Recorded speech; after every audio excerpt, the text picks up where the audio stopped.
ये आकाशवाणी रायपुर है। प्रादेशिक समाचार बुलेटिन के साथ मैं राहुल सिन्हा।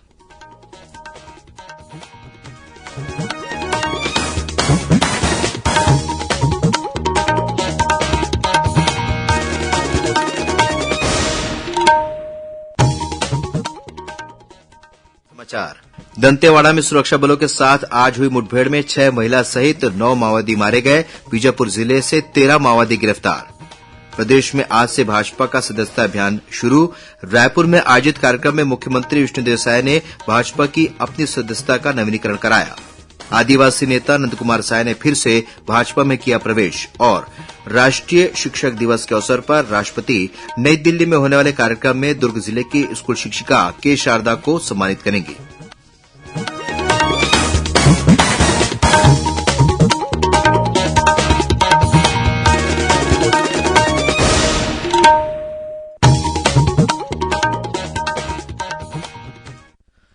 अब समाचार विस्तार से। दंतेवाड़ा जिले में आज सुरक्षा बलों के साथ हुई मुठभेड़ में 9 वर्दीधारी माओवादी मारे गए हैं। इनमें 6 महिला माओवादी भी शामिल हैं। सभी माओवादियों के शव बरामद कर लिए गए हैं। मौके से एसएलआर 303 राइफल, 315 बोर की बंदूक, बीजीएल लॉन्चर और गोला बारूद सहित भारी मात्रा में माओवादी सामग्री बरामद की गई है। बस्तर रेंज के पुलिस महानिरीक्षक सुंदरराज पी ने बताया कि दंतेवाड़ा और बीजापुर के सीमावर्ती क्षेत्र में माओवादियों की उपस्थिति की सूचना मिलने पर डिस्ट्रिक्ट रिजर्व गार्ड डीआरजी और केंद्रीय रिजर्व पुलिस बल सीआरपीएफ की संयुक्त टीम रवाना की गई थी। इसी दौरान बेलाडीला की पहाड़ियों के पास पहले से घात लगाकर बैठे माओवादियों ने सुरक्षा बलों पर फायरिंग शुरू कर दी। जवानों द्वारा की गई जवाबी फायरिंग में 9 माओवादी मारे गए। समाचार लिखे जाने तक सर्च अभियान जारी है। इस अभियान में शामिल सभी जवान सुरक्षित बताए जाते हैं।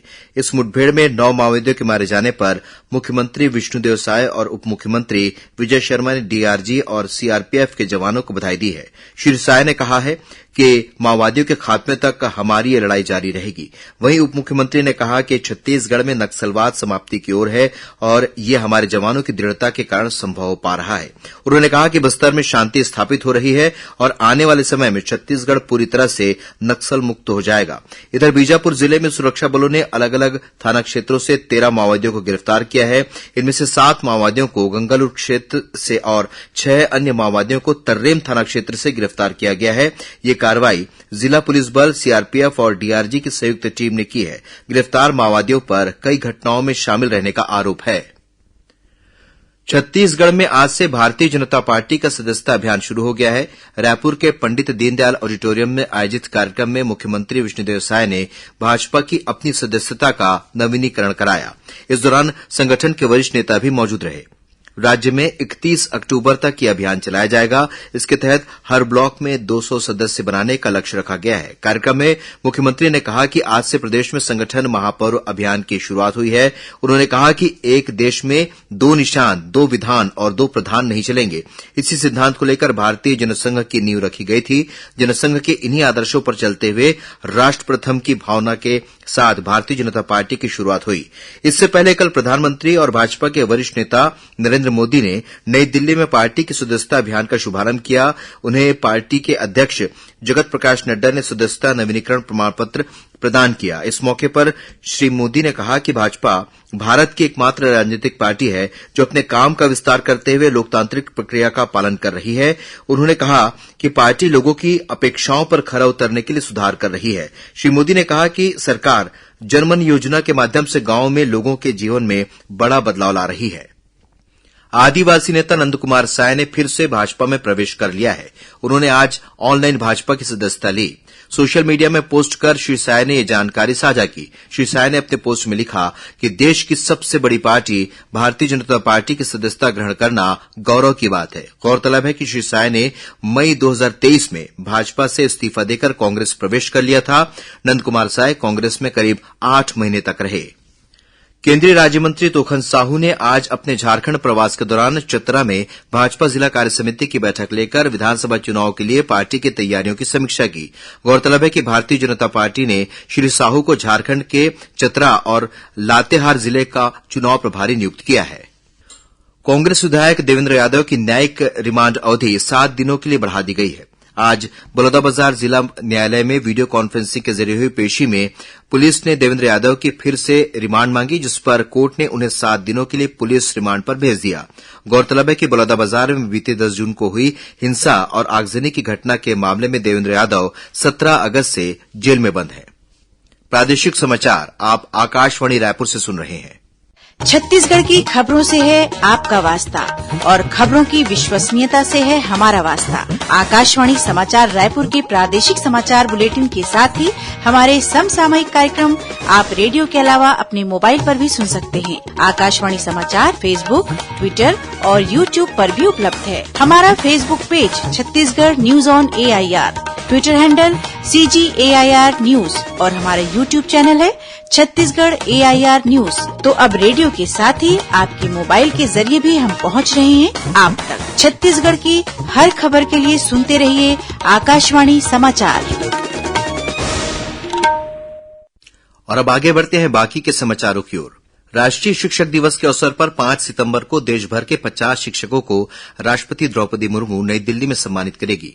इनमें छत्तीसगढ़ के दुर्ग स्थित खेदामारा के शासकीय स्कूल की शिक्षिका के शारदा भी शामिल हैं। के शारदा राष्ट्रपति के हाथों सम्मानित होने वाली छत्तीसगढ़ से एकमात्र शिक्षिका हैं। आकाशवाणी समाचार से बातचीत करते हुए के शारदा ने बताया कि कोविड-19 के दौरान उन्होंने अत्याधुनिक शैक्षणिक तकनीक को अपनाया, ई-कंटेंट बनाए और डिजिटल टूल्स का उपयोग किया। साथ ही गणित की नई पुस्तिका तैयार की और उसका QR कोड जनरेट किया ताकि बच्चे आसानी से बिना रुकावट के शिक्षा प्राप्त कर सके। उन्होंने बताया कि नई शिक्षा नीति के तहत बहुभाषा को बढ़ावा देने के लिए उनके द्वारा कुछ पुस्तकें भी बनाई गई हैं। हिंदी से छत्तीसगढ़ी, अंग्रेजी से हिंदी और स्थानीय भाषा हल्बी में भी पुस्तक बनाई गई है। इसके माध्यम से बच्चों को बस्तर की संस्कृति की जानकारी मिल रही है। गौरतलब है कि के शारदा शारीरिक रूप से 80% दिव्यांग है और उनका एक हाथ काम नहीं करता है। इसके बाद भी अपने मजबूत इरादों से उन्होंने ये सफलता हासिल की है, जिसके लिए उन्हें शिक्षक दिवस के दिन राष्ट्रपति सम्मानित करेंगी। महिलाओं के खिलाफ बढ़ते अपराध के विरोध में कांग्रेस ने आज प्रदेश भर में मौन प्रदर्शन किया। रायपुर में नेता प्रतिपक्ष रणदास महंत और बिलासपुर में प्रदेश कांग्रेस के अध्यक्ष दीपक बैज के नेतृत्व में कांग्रेस कार्यकर्ताओं ने काली पट्टी लगाकर मौन धरना दिया। इस दौरान नेता प्रतिपक्ष रणदास महंत ने कहा कि राज्य में भाजपा की सरकार बनने के बाद महिलाओं के खिलाफ अपराध के मामले बढ़े हैं। वहीं प्रदेश अध्यक्ष दीपक बैज ने आरोप लगाया कि प्रदेश में महिलाओं के खिलाफ अपराध करने वाले लोगों को पकड़ने की बजाय सरकार मामले को दबाने का प्रयास करती है। सक्ती जिले में पुलिस द्वारा खाकी किड्स नामक एक नई पहल शुरू की गई है। पुलिस अधीक्षक अंकिता शर्मा की अगुवाई में इस अभियान के तहत स्कूली बच्चों को साइबर बडी और ट्रैफिक बडी के रूप में प्रशिक्षित किया जा रहा है। इसका उद्देश्य बच्चों को साइबर सुरक्षा और ट्रैफिक नियमों के प्रति जागरूक बनाना है, ताकि वे न केवल स्वयं जागरूक हों बल्कि अपने परिवार और समाज को भी जागरूक कर सकें। इस मौके पर बच्चों ने साइबर फ्रॉड से बचाव और ट्रैफिक नियमों के पालन की शपथ ली। दुर्ग जिले में स्वाइन फ्लू से एक और मरीज की मौत हो गई है। जिले में अब तक स्वाइन फ्लू से 4 लोगों की मौत हो चुकी है। वहीं 13 मरीजों का इलाज जिले के विभिन्न अस्पतालों में चल रहा है। जिला कलेक्टर ऋचा प्रकाश चौधरी ने एडवाइजरी जारी कर लोगों को स्वाइन फ्लू से सतर्क रहने की अपील की है। उन्होंने बताया कि स्वाइन फ्लू के बढ़ते मामलों को देखते हुए जिला अस्पताल में 10 और चंदूलाल चंद्राकर मेडिकल कॉलेज में 30 बिस्तर आरक्षित किए गए हैं।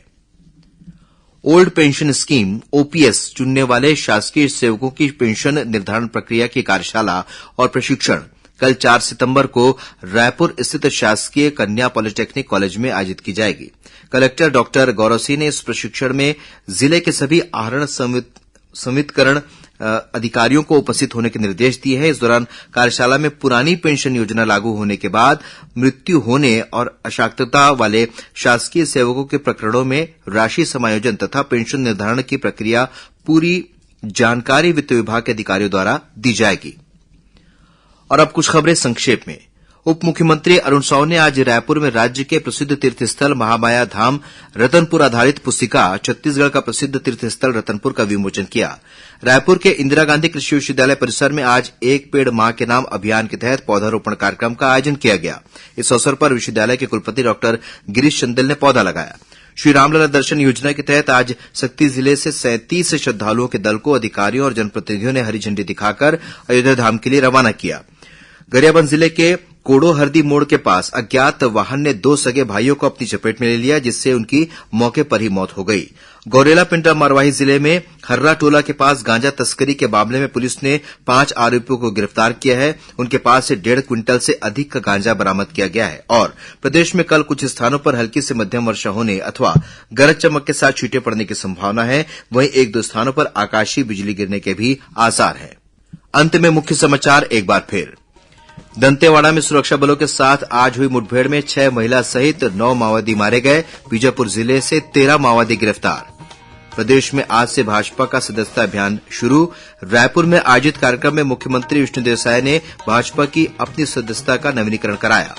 आदिवासी नेता नंदकुमार साय ने फिर से भाजपा में किया प्रवेश। और राष्ट्रीय शिक्षक दिवस के अवसर पर राष्ट्रपति नई दिल्ली में होने वाले कार्यक्रम में दुर्ग जिले की स्कूल शिक्षिका के शारदा को सम्मानित करेंगी।